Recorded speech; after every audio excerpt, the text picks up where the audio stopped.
Primeira evidência, o cristão anda conforme a revelação. Então vamos lá, a primeira evidência que nós vemos na carta de 1 João é que o cristão conhece e anda conforme a revelação de Deus. A Bíblia afirma isso dizendo que o cristão anda na luz. Então, após a regeneração, uma evidência básica tem que ser apresentada, que é o andar na luz. O cristão foi regenerado pela pregação da palavra e ele andará na palavra. O modo de viver do cristão será conforme aquilo que Deus nos revelou em sua palavra. A Bíblia diz: Deus é luz e não há nele treva nenhuma. Perceba que é de uso comum as palavras luz e trevas nos escritos de João.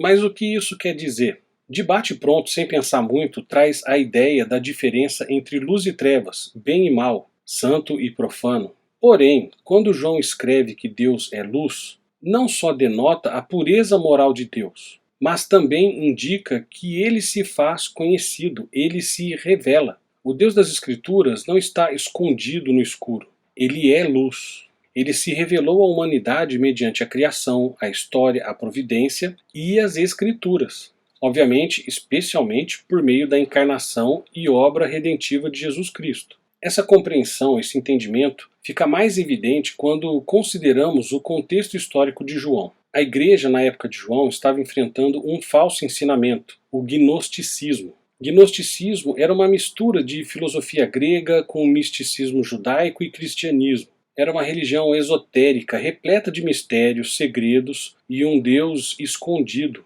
De fato, para eles, Deus era um Deus que só seria conhecido pelos iniciados superiores ou virtuosos. E aí, para combater essa heresia, que trazia trevas contra a verdade de Deus, João explica que Deus é luz. Deus fez conhecida a sua vontade e a si mesmo. E de que forma ele se revelou? Por meio da Bíblia e do Espírito Santo, a quem todos os apóstolos receberam. Perceba, Deus não estava escondido como supunham os falsos mestres. Muito menos a sua verdade era uma possessão exclusiva de um punhado de virtuosos. De forma alguma, Deus revelou a si e a sua vontade a todos quantos nasceram e creram em Cristo. Isso tem que ficar muito claro. Deus não se esconde do seu povo, mas graciosamente revela a sua natureza e a sua vontade. Deus se faz conhecido como Senhor, que tem prazer em nós e exerce bondade e justiça.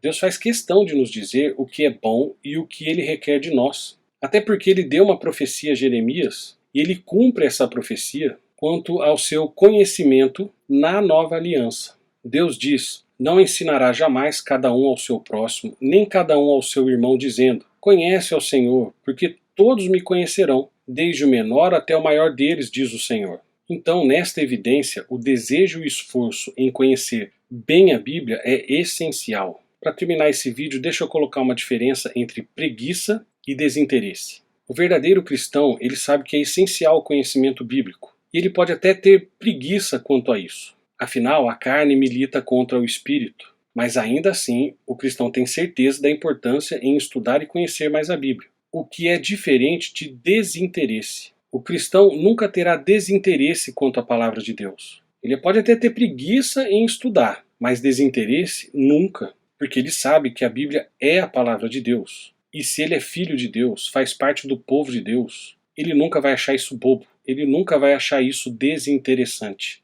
Porque o desejo e o esforço em conhecer bem a Bíblia é essencial, é a primeira evidência externa da nossa conversão, da nossa regeneração. Por isso que o discipulado tem que começar e nunca mais parar. Então, leia a Bíblia, estude a Bíblia e medite na Bíblia.